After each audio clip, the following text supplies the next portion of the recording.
Hi, everyone, and welcome back. Today, we're going to be talking a little bit about cookies and about different HTTP states and how HTTP being stateless actually makes it a little bit more secure overall, and how we can make sure that we implement best security practices inside cookies. Now, the learning objectives for today, as I kind of already mentioned, explaining why HTTP is stateless. Obviously, we need to know what that is.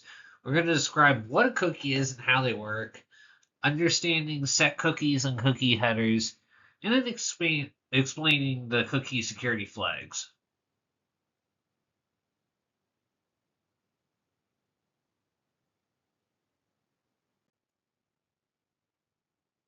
Now, so far, we've talked about the fundamentals of HTTP. We've also talked about the basic configurations and how we can implement certificates and HTTPS with HTTP2.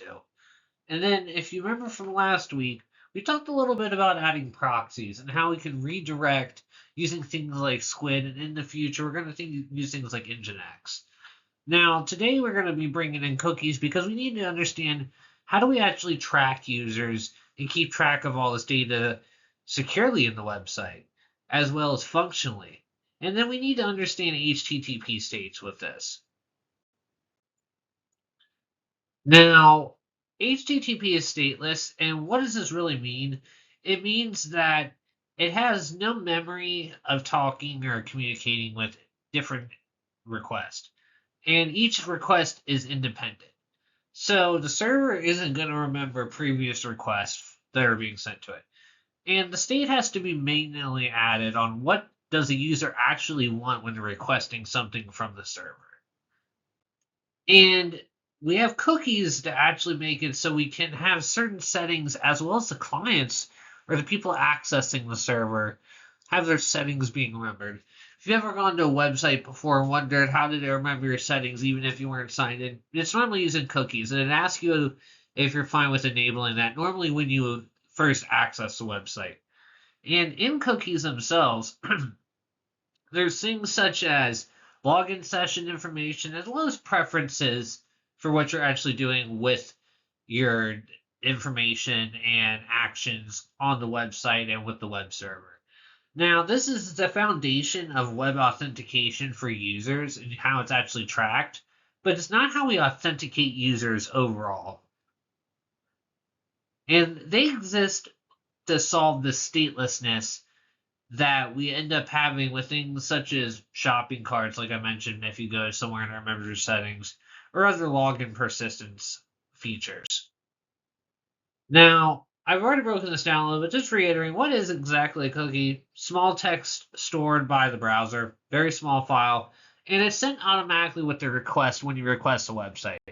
And by default, it's not encrypted. Keep that in mind. It's not encrypted. So you don't want to be sending personal or private information that you wouldn't otherwise want getting out there with the cookie. Now, how exactly does this work? Well, when you go and the server sends a set cookie response header, then it's going to end up setting and storing the browser cookie features of the user. And then it's going to end up sending those features of the browser from the cookie and the header back and forth to the user. And it's a step by step response, kind of like the three-way handshake, if you think about it, with how it goes through the process of going through from the server setting the cookie to the browser automatically accepting it and then implementing it. Now, when we create states with cookies, one of the things that we have to keep in mind is that we're going to set a server identifier so we can actually track who users are and what they're doing. And the browser is going to return that identifier. We need that so we can keep track of users. And the server, like I said, it's going to use that to keep track of all this information. So when we end up having this, you need to be able to keep track of enough information, but not too much that it's revealing attack vectors for people to intercept. Now, what's exactly stored or is a cookie versus a session?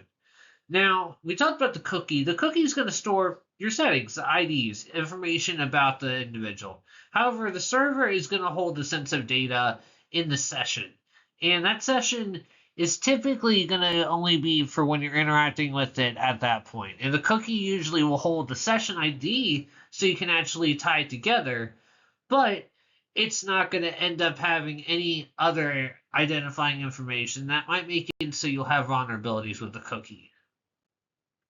Now, some of the scope rules of when you set the cookies is you can end up creating different features. And if you go into Apache's features and look at this a little bit, especially during the project, you can dive a little bit deeper and actually set different features in the cookies and set different time limits and different other functionalities with it.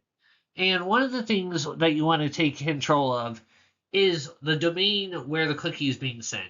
You also want to limit the URL scope or, well, where all it has access to. And you want to also make sure, just like any type of packet you would send in networking, you want to send when it will expire and how long it should communicate with all the individuals.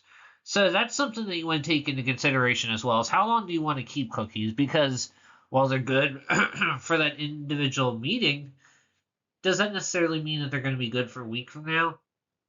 Probably not. So you want to take that into consideration too. You can get statistics from your website, and that will help you determine also, as you build traffic, how long should you set your cookies for. Now, some things with cookies and security, you typically want to set the HTTP only Java or HTTP only access feature. And there's one reason for this. Now, that reason is you don't want JavaScript to have access. You typically want to set a certain protocol and enforce it throughout your web server as well as just your general web architecture. So you don't have to deal with a bunch of different protocols. You can manage exactly how traffic's coming in, and you can make it more restrictive so you don't have malicious actors trying to get access to things. It also makes it so that it requires HTTPS. That's very important if we remember from last week and the week before that HTTPS is very important for keeping information safe because HTTP sends stuff in plain text. And it also mitigates some of the CSRF and other flags that you might end up having, such as cross-site scripting and any other issues with security. Now, some common misconceptions about cookies. Some people think of them as programs. They're not. Also, cookies do not store passwords. That would be very bad. We don't want people intercepting that. And security depends on the flags as well as HTTPS being used. So you care more about the encryption of data being sent versus the cookie itself being a secure vessel for data. And why do cookies matter? Well, they're used by proxies and load balancers, and they're critical for authentication, and they're still very critical with modern web applications. So keep that in mind, especially since we'll focus on proxies more. And in your final project, you might have a chance to explore cookies more with the Nginx proxy.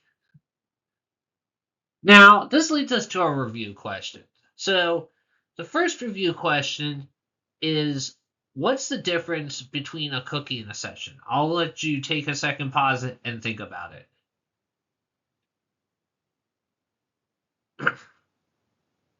Now, the difference is a cookie stored on the client device or the browser, and it's going to hold a small piece of data, often the session ID, whereas the server is what's actually going to hold the actual specific state data, such as login statuses, card information, and that's going to be identified by the cookie. Now, the next question, are cookies encrypted by themselves?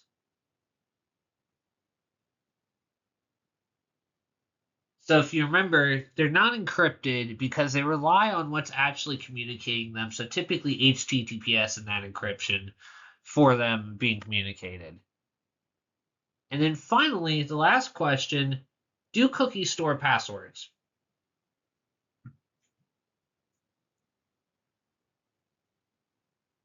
So cookies don't store passwords. They only contain data about the user for tracking, but not the password data themselves. That would be a very bad idea to put passwords inside of cookies, especially when you're communicating back and forth with websites.